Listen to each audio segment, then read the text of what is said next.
Hello and welcome back to my video series about calculus topics ranging from derivatives, integrals, first and second derivative tests, optimization, and more. Today's video is an instructional video about the first derivative test, which will prepare you to solve problems in more advanced applications of calculus. This video is the second in a three-part series about critical points, the first derivative test, and optimization. In this video, you'll learn how to use the first derivative test to determine where a maximum or minimum occurs on a function, and you will also learn the difference between a local and absolute maximum or minimum. These concepts will allow you to solve optimization problems in the future. Before we jump on into the first derivative test, let's quickly review how to find the critical points of a function. Here we have the algebraic function f of x equals 3x squared minus 18x plus 15, and the critical points are given by either A, B, or C. Go ahead and try to find the critical points on your own before the solution is revealed. Alright, we're back, and hopefully now you've attempted to solve this problem on your own. If your attempt was in fact successful, you should have gotten that the function only has one critical point, and it is x equals 3. Now the first step to finding our critical points is to take the first derivative. Here we can use the power rule to get our first derivative 6x minus 18. We can factor out the 6, which would give us 6 times the quantity of x minus 3. Now the second step is crucial. Make sure you set the derivative equal to 0 and not the original function equal to 0. If you set the original function equal to 0, you get x equals 1 and 5, which is the incorrect solution. Now, finally, when we solve for x, make sure you solve for x correctly by adding 3 on both sides. This gives you the critical point at x equals 3. We can see that at x equals 3, the slope of the tangent line is 0, which confirms that it is a critical point. Alright, so now let's dive into the first derivative test.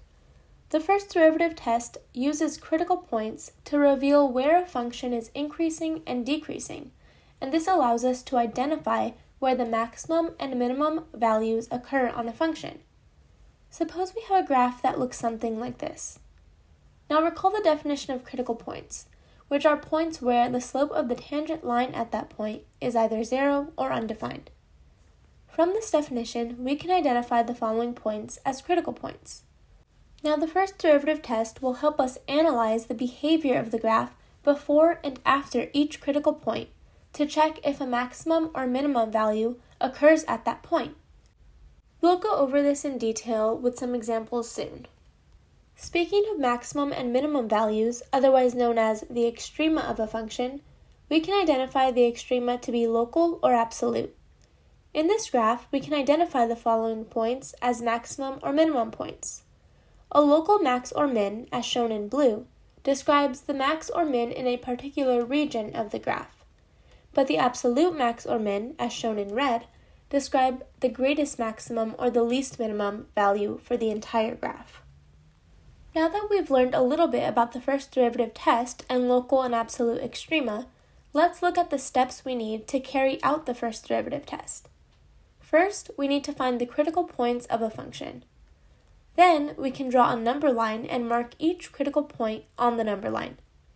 Finally, we'll check the behavior of the graph before and after each critical point by substituting points from the left and right of this critical point into the first derivative.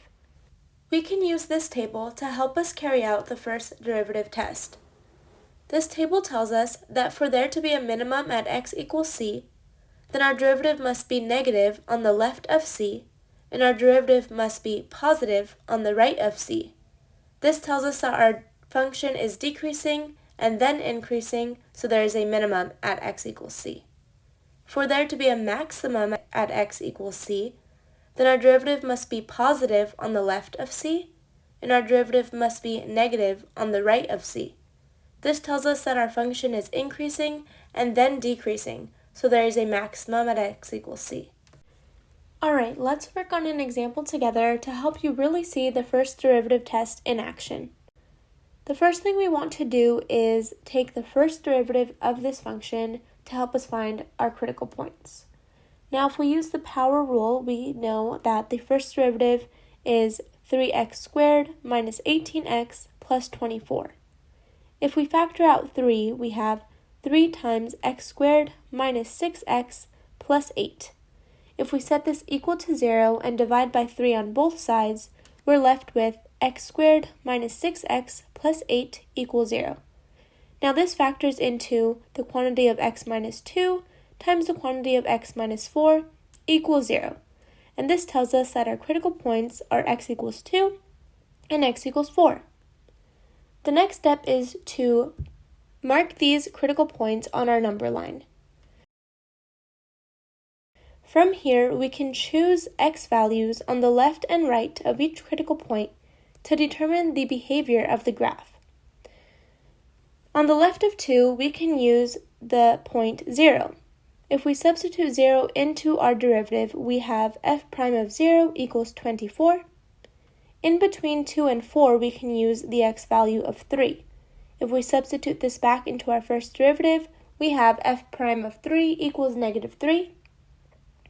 And on the right of 4, we can use the x value of 5. And if we substitute this back into our first derivative, we have f prime of 5 equals 9.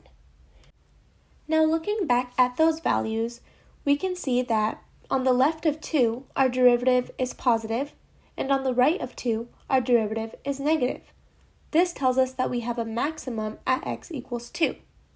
And on the left of 4, our derivative is negative, and on the right of 4, our derivative is positive. This tells us that we have a minimum at x equals 4. For a more visual representation of this problem, we can go ahead and look at the graph of this function. Looking at the graph, we do see that at x equals 2, we have a maximum, and at x equals 4, we do have a minimum. Now that we've done an example together, it's time for you to try the next one on your own. Find where the maximum and minimum occur on the following function. We're back. Hopefully now you've attempted to find where the maximum and minimum occur on your own, and if your attempt was correct, you would have gotten that the correct answer is C. Okay, so we have the function f of x equals x squared e to the x, and we want to find where the maximum and minimum values occur on this function. The first step is to take the derivative of this function so that we can find our critical points. Using the product rule, we can get that the first derivative is 2x e to the x plus x squared e to the x. Then we can factor out x e to the x so that we have x e to the x times the quantity of 2 plus x. If we set this equal to 0, we have two parts.